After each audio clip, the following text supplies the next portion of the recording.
what you're doing? You know, it's really strange. I'm actually more busy now than I was boxing, because at the time I was boxing, I had to go in training for like 3 months before a fight. Yeah. And like immediately after a fight, I was signing for another one, and I was like on the streets for like 3 weeks, and then I was back in training. And I fought as much as 3 and 4 times a year, and training 3 months for each fight. I was mostly in camp. Mm-hmm. But I'm more busy now than I was, more active in the ring. For an example, I was in Pittsburgh yesterday and toured about 3 black high schools in one day, encouraging the youth. A lot of gang wars are going on. They're shooting each other and sniping at each other on the streets, and the principals mentioned that with the things that I have done and sacrifices I have made, I'm about one of the few people that they might listen to. So I went, and they did listen, and a couple of the gangs got together, and we had a little secret meeting, and they shook each other's hand and said they're going to try to stop fighting and shooting. A lot of them are taking dope, and a lot of the girls are going into prostitution.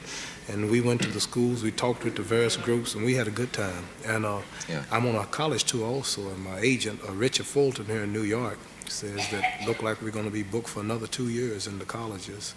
And I'm also franchising about 500 restaurants called Champ Burgers. We have 5 of them in the Miami area. Champ Burgers? Champ Burgers, right.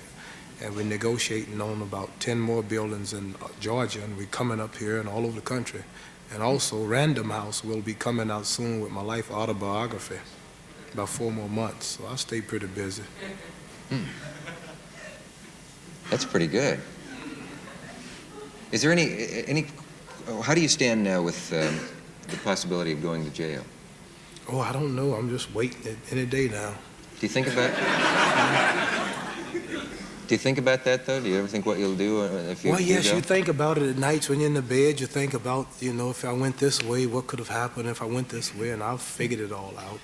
Yeah. No people gain freedom until some have to die, some lose their wealth, some give up money. And like I would say, the white race, when your people first got here, they didn't have these cameras and televisions and jet airplanes and air conditions and Howard Johnsons and Holiday Inns and Americana and Hilton hotels. They had to fight the Indians, watch their daughters raped and scabbed.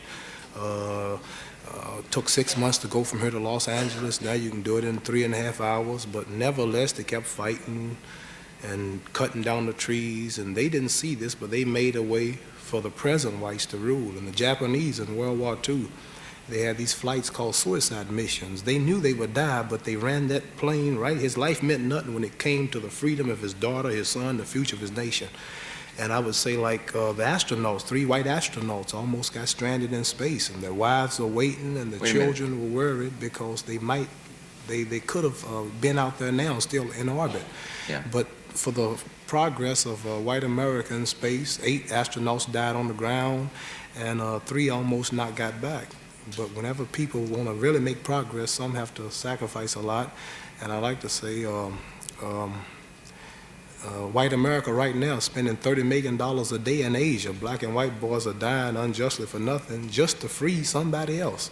So why should I worry about going to little old jail to free my poor people who's been catching hell here for 400 years?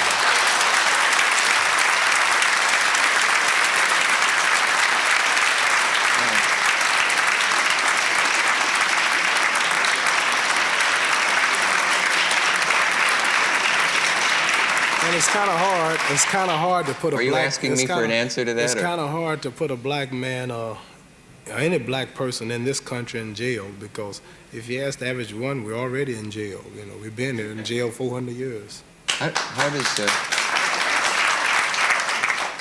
subject change so many times in that long sentence that I'm going to talk for a second now.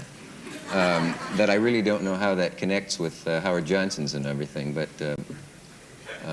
It's a terrific long harangue there that you did. Do you feel bitter toward the entire white race? Do you think there's something about whiteness that is evil? No, sir. No, sir. Whatever white people do as far as evil or as far as mistreatment, it's just the nature of the white race to be this way if we check history. Do you think it might be human nature? Yes, just human nature to kill.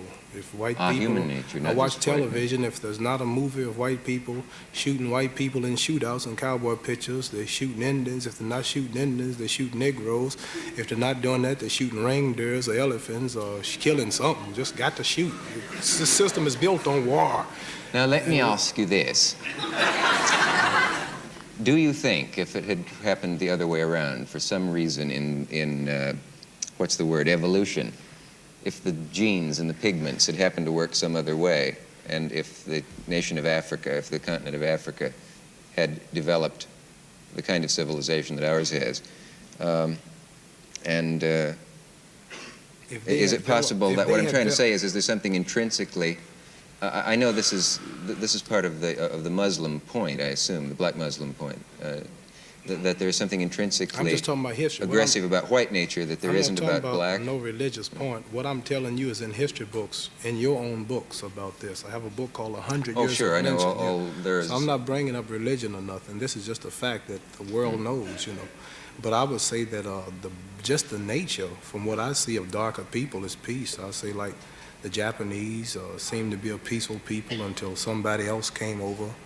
Dictating and trying to rule them. The Hawaiians, they'd be on the beach doing their little dance. The Indian was building his whatever teepee or whatever you call it. The African was somewhere doing his little dance. These people have never tried to go to other planets or enslave other people or take over countries. Actually, that isn't true. If you took, for example, let me just, I don't want to get in an argument with you, but Tahiti, for example, is always used as an example of the paradise that the white man came and destroyed. But if you look into the history of when, I'm an expert because I just read a book about it, Captain Cook, but that supposedly peaceful paradise where people did nothing but pluck breadfruit off the trees and make love and had no disease until the white man got there, actually had a number of unpleasant aspects to it, like the fact that they strangled infants at birth to keep the population down, that there were live human sacrifices. So I know that there have been outrageous injustices against the black people in this country, but it doesn't really get us very far to talk about something as if the white man were some sort of intrinsic devil that no other race is. You are right. What you said was the truth. The thing that you all have done to us is worse than the devil you told us about under the ground. How would you like it if I were to lead into a commercial now? Whatever you want to say, but when you say After devil, this message you're right. from our local stations, we'll return.